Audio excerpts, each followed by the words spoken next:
तो प्यारे बच्चों, इंतज़ार की घड़ियां ख़त्म हुई। बहुत सारे बच्चों के कमेंट आ रहे हैं कि यार आप किरचॉफ लॉ के ऊपर न्यूमेरिकल सॉल्व करा दो प्लीज़, तैयारी चल रही है हमारी, हमारे एग्ज़ाम आने वाले हैं, ये होने वाला है, वो होने वाला है। एक बच्चा शायद ओम यादव करके उसका नाम है, बहुत कमेंट किया हुआ है वो इस टॉपिक को लेकर के कि आप किरचॉफ लॉ के ऊपर न्यूमेरिकल सॉल्व करवाओ। तो इंतज़ार की घड़ियाँ ख़त्म हो गई भाई, आपकी रिक्वेस्ट के हिसाब से ही मैं पहले इसको करा रहा हूँ, वरना मेरा मूड थोड़ा ये था कि 11th का कुछ पोर्शन कंप्लीट करा दिया जाए, लेकिन कोई दिक्कत नहीं है, इम्पोर्टेंट पोर्शन तक कंप्लीट तो कराना ही था, आज नहीं तो कल। तो चलिए इसको शुरू कर लेते हैं। तो किरचॉफ के दो नियम हैं, एक आप जंक्शन रूल कहते हो और एक आप लूप रूल बोलते हो। दोनों के अंदर एक बात इंपॉर्टेंट ये है कि जो आपका जंक्शन रूल होता है, जिसको आप करंट रूल भी कहते हो, ये होता है summation i is equal to 0। ये कंजर्वेशन ऑफ चार्ज के ऊपर बेस्ड है, चार्ज कंजर्व रहता है। और दूसरा है summation E minus summation I R is equal to 0, ये वाला। तो ये जो है वो जंक्शन रूल नहीं है, ये लूप रूल है, ये लूप रूल है और ये जंक्शन है। ये कंजर्वेशन ऑफ चार्ज के ऊपर है, लेकिन ये कंजर्वेशन ऑफ एनर्जी के ऊपर बेस्ड है।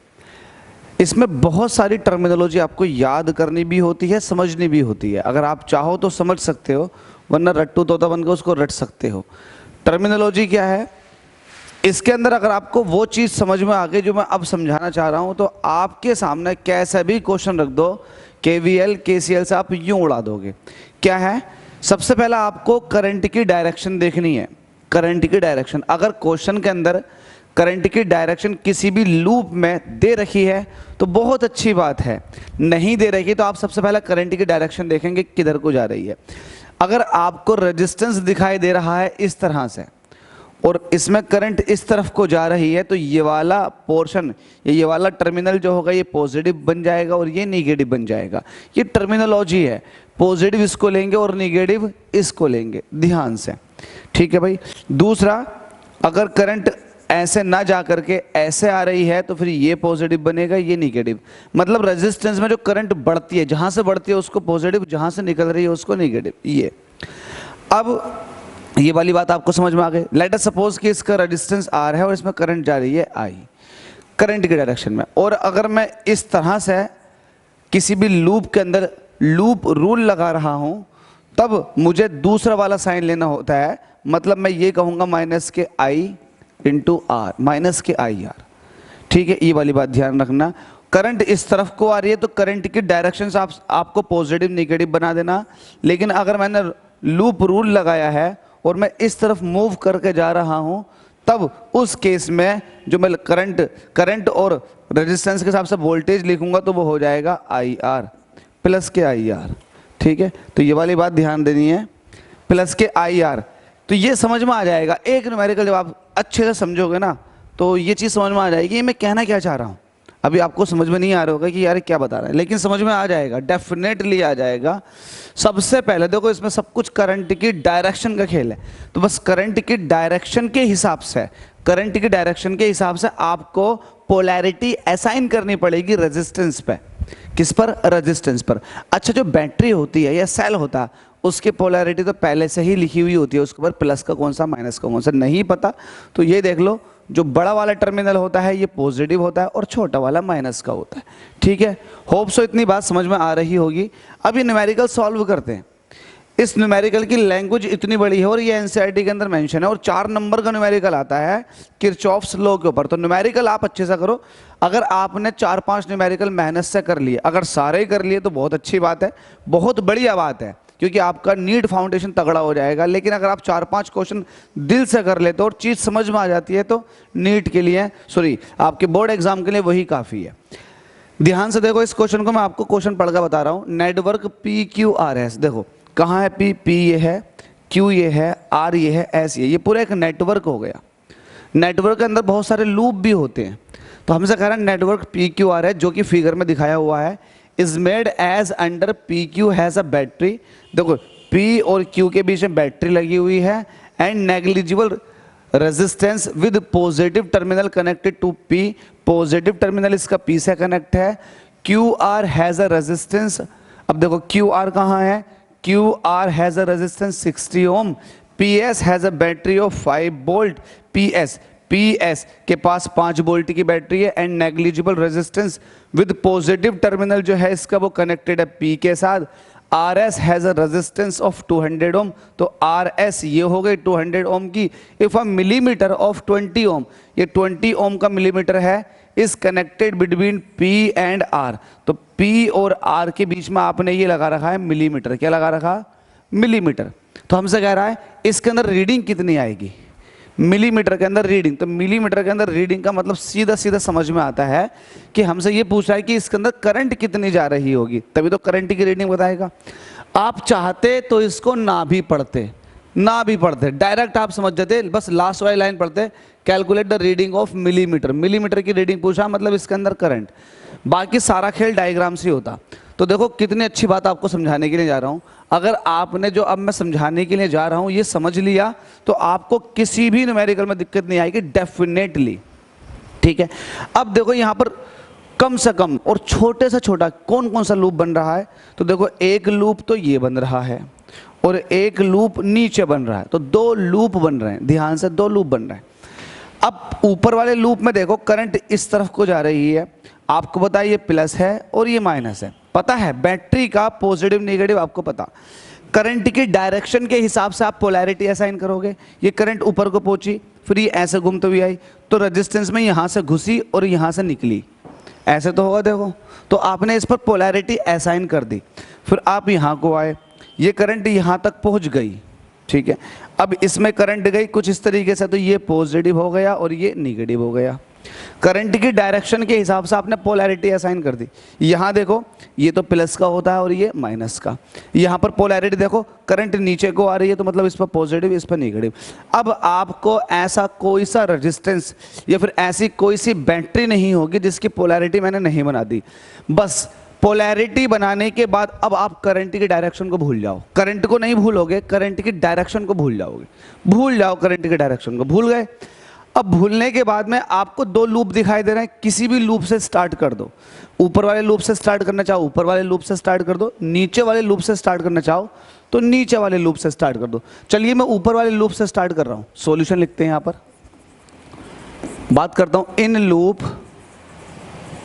इन लूप, लूप कौन सा? PSRP, PSRP, इन लूप PSRP, PSRP में ठीक है, बात कर रहे हैं PSRP में कौन सा नियम लगाकर? KVL, in loop PSRP by KVL। KVL का मतलब क्या है? Kirchhoff voltage law. Kirchhoff voltage law क्या कहता है? किरचॉफ वोल्टेज लॉ ये कहता है, देखो अब यहां से स्टार्ट हो, अब जो मैं करा रहा हूं इसको ध्यान से देखो। आप देखोगे कि अच्छा ठीक है ये बैटरी है, बैटरी मतलब इसका अपना वोल्टेज है, तो आप दूसरा वाला साइन लोगे क्योंकि आप क्लॉकवाइज घूम रहे हो। क्या कर रहे हो आप? क्लॉकवाइज। और आपको किसी भी लूप के अंदर क्लॉकवाइज ही घूमना है हमेशा। तो आप क्लॉकवाइज जा रहे हो तो इस पॉइंट से क्लॉकवाइज तो ऐसा होगा, तो आपने यहाँ चलना शुरू किया तो आपको क्या दिखाई दिया? सबसे पहले आपको दिखाई दी बैटरी, तो बैटरी का निगेटिव टर्मिनल लो, तो आपने निगेटिव ले लिया और 5 वोल्ट, ये 5 आपने ऐसे लिख दिया। ठीक है, आपको सब वोल्टेज की टर्म में लिखना। यहां तक पहुंचे, यहां तक पहुंचे, ओ आपको रेजिस्टेंस दिखाई दिया, ये दिखाई दिया, तो इसका दूसरा वाला साइन, दूसरा वाला साइन तो माइनस के साथ है। ये वाला अगला वाला जैसे चल रहे हैं डायरेक्शन में, जिस डायरेक्शन में चल रहे हैं हम उसका दूसरा वाला साइन लेंगे तो माइनस वाला। ठीक है, यहाँ पर कितना है? 200। अब मुझे वोल्टेज की टर्म में लिखना, तो वोल्टेज जो होता है वो करंट इंटू रेजिस्टेंस होता, तो यहाँ की करंट और यहाँ का रेजिस्टेंस। अब यहाँ की करंट कितनी है? I माइनस I1, तो यहाँ की करंट है I माइनस I1 और आपने रेजिस्टेंस पहले लिख दिया, तो 200 I माइनस I1 यहाँ पर आ चुका है वोल्टेज ड्रॉप। ठीक है, अब लूप था ये वाला, अब यहाँ तक पहुँचे, इसके बाद यहाँ को आएंगे तो कौन सा वाला साइन लेंगे? दूसरा वाला, दूसरा वाला है ना। जब लूप में चलते हैं हम तो हमेशा जो भी आपके पास बैटरी या फिर रेजिस्टेंस आता है उसका दूसरा वाला साइन लेते हैं। तो साइन लोगे प्लस का, प्लस का, प्लस का क्या? प्लस का 20, यहाँ को लिख दो प्लस का 20 ले लिया आपने। अब यहाँ पर देखो ये तो रेजिस्टेंस है, आपको तो वोल्टेज लिखना है, ड्रॉपिंग जिसको कहते हैं। तो ये इसको ड्रॉपिंग में कैसे दिखाएंगे? ये रेजिस्टेंस है तो रेजिस्टेंस की करंट से मल्टीप्लाई करके। तो यहाँ पर करंट कितनी आ रही है? I1 करंट आ रही है, तो 20 I1। वो वापस से उसी पॉइंट पर आ गए जहाँ से स्टार्ट किया था, कुछ नहीं है, इज इक्वल टू 0। ये तो मैंने आपको सिखाया था। क्या सिखाया था? Summation E minus summation I are, ये इनका क्या होगा रिजल्टेंट 0 निकल कर आएगा किसी भी लूप के अंदर। यही तो बताया था, तो ये बताया तो इसको इम्प्लीमेंट तो करवा दिया, ठीक है। अब इसके बाद देखो, इसको सॉल्व कर रहे हैं आप, इसको सॉल्व करेंगे, सही करके लिखेंगे। सही करके लिखने का तरीका ये है, -5 ऐसे दिखाओ, 200 के अंदर मल्टीप्लाई करो तो ये हो जाएगा 200i, minus minus plus 200i1 plus के 20i1 इज इक्वल टू 0। सही करके दिखाएंगे, 200i1 और 20i1 तो ये हो जाएगा 220i1, और यहाँ पर माइनस का 200i है ये, और ये माइनस का 5 इज इक्वल टू 0। अब आप इसको इक्वेशन 1 कह दो, ठीक है, इसको इक्वेशन 1 कह दिया। जिस तरह से आपने ऊपर वाले लूप में कहा है, ऐसे ही आप नीचे वाले लूप में कहेंगे। तो नीचे वाले लूप में आने के लिए आपने क्या करना है, क्लॉकवाइज घूमना है। तो क्लॉकवाइज, तो देखो ये सिंबल भी क्लॉकवाइज का ही है, तो यहाँ से स्टार्ट कर दो क्लॉकवाइज घूमना। तो आप पहले लिखोगे इन लूप, कौन से लूप की बात कर रहे हो, लूप है PRQP by using KVL, Kirchhoff voltage law लगाओ। यहाँ से स्टार्ट करो, अब यहाँ से स्टार्ट करो। जब आप ऐसे जा रहे हो, है ना, इस तरह से जाओगे ना क्लॉकवाइज, इस तरह से, तो यहाँ से चलना शुरू किया, आपको रेजिस्टेंस दिखाई दिया, इसका दूसरा वाला साइन लोगे तो माइनस का 20। अब यहाँ करंट कितनी है, I1, यहाँ तक पहुँच गए, कुछ नहीं मिला, नीचे को आए, दूसरा वाला साइन -60 रेजिस्टेंस है इसका, इस पर करंट कितनी I, यहाँ तक पहुँच गए। अब यहाँ को आए तो आपको बैटरी दिखाई दी, इसका दूसरा वाला टर्मिनल, दूसरा है +4, और वापस से वहीं आ गए, इज इक्वल टू 0। बड़ा सिंपल तरीका भाई, अगर आपने ये समझ लिया ना तो फिर आपसे नहीं बचेगा क्वेश्चन कोई सभी KVL और KCL पर, किरचॉफ का कोई सभी न्यूमेरिकल नहीं बचेगा। इसको सही करके लिख लो, सही करके लिखोगे तो कितना हो जाएगा। अब देखो ये I1 और I में एक इक्वेशन है, तो माइनस साइन कॉमन ले लो, जब माइनस साइन कॉमन ले लोगे तो ये आएगा 20i1 प्लस का 60i, फिर ये माइनस का हो जाएगा, माइनस का 4 इज इक्वल टू 0। ये इक्वेशन हो गई सेकंड, 2 इक्वेशन आ गए आपके पास। अच्छा, ये इक्वेशन भी I1 I में है, ये भी I1 और I में है, तो इसको सॉल्व करने का तरीका, अब जल्दी से 10th में पहुँचो, 10th में पहुँचो। आपने इक्वेशन को कैसे सॉल्व किया था, है ना, आपके पास लीनियर इक्वेशन इन 2 वेरिएबल थी, उसको आपने सॉल्व करने के तरीके बहुत सारे पढ़े होंगे। आपने कोफिशिएंट इक्वल करके सॉल्व किया होगा कि कोफिशिएंट इक्वल कर लो किसी के भी और काट दो, तो हम भी कुछ ऐसे ही कर लेते हैं, कोफिशिएंट इक्वल कर लेते हैं। और कोफिशिएंट इक्वल करने में फ़ायदा होगा आई का, क्योंकि देखो ये आई का यहाँ पर साइन निगेटिव है और यहाँ आई का साइन पॉजिटिव है। अगर आपको ऐसा लग रहा है कि इस इक्वेशन को मैं सिंप्लीफाई कर सकता हूँ तो सिंप्लीफाई कर लो, तो फिर आपको इसको भी सिंप्लीफाई करना पड़ेगा। देखो इसको सिंप्लीफाई करते हैं। सिंप्लीफाई करने के लिए मुझे एक अलग कलर लेना होगा, इसके लिए मैं एक काम कर लेता हूँ, 5 को कॉमन ले लेता हूँ। जब 5 को कॉमन लूँगा तो 5 चौक 20, 2 बचे, 5 चौक 20, 44 I1 हुआ, और ये हो जाएगा 5 चौक 20, 40 I माइनस का 1 इज इक्वल टू 0। इसको इक्वेशन 3 कह दो। इसमें से भी आप एक काम कर लो, 4 कॉमन ले लो, 4 पंजे 20, 5 I1 और 12 पंजे 60, 4 कॉमन लेना आपने, प्लस 4 एकम 4, 2 बचे, 4 पंजे 20, 15 चौका 60, ये हो गया, और माइनस का 1 इज इक्वल टू 0। ये इक्वेशन 4 हो गई। इन दोनों इक्वेशन को आप सॉल्व करो, एलसीएम ले लो इन दोनों का, इन दोनों के कोफिशिएंट इक्वल करने हैं ना, तो 4 तिया 12, 120 हो जाएगा, जो कि 120 जो है वो 15 की टेल में आता और 40 की भी। तो यहाँ 120 करने के लिए अगर किसी को पता ना चले कि यार ये कोफिशिएंट कैसे इक्वल होंगे, तो बड़ा आसान तरीका है। 40 की देखो टेबल, 40, 80, 120, और 15 की 15, 30, 45, 15 चौका 60, 15 पंजे 75, 15 छक्का 90, 15 सत्ते 105, 15 अट्ठे 120।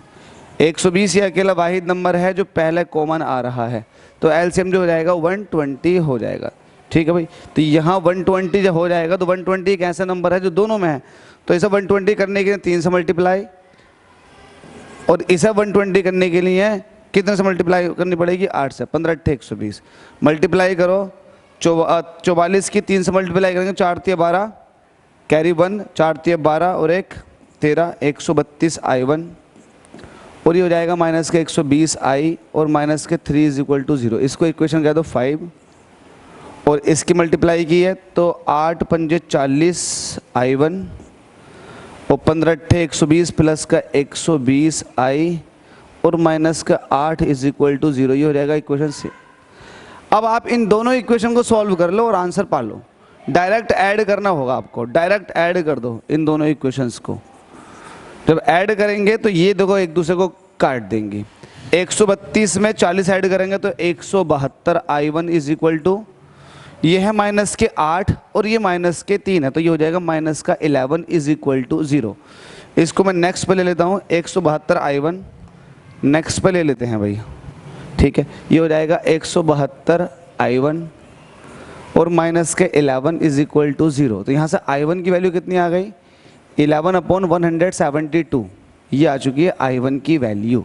लेकिन आपको चाहिए क्या, आपको चाहिए i1, तो i1 ही चाहिए और i1 की वैल्यू कितनी आ चुकी है 172 माइनस के 172 i1 माइनस के 11 इज इक्वल टू 0 था तो i1 निकल कर आ गया 11/172 एम्पियर। इसको फ्रैक्शन को अगर सॉल्व करना चाहो तो सॉल्व कर सकते हो, वरना यहीं छोड़ सकते हो। तो इतना आसान ये क्वेश्चन है, बस टर्मिनोलॉजी पता होनी चाहिए कि करना क्या है, क्या पूछ रहा है और KVL KCL लगाने कैसे हैं। आपको KVL लगाना सिखा दिया। ये 2 इक्वेशन है, मेन जो इक्वेशन होती हैं ये बनाने का काम होता, बाकी 2 इक्वेशनों को या 3 इक्वेशन को सॉल्व करने का काम रहता। तो सॉल्व करना बाद में है, पहले उसको बनाना तो सीख लो।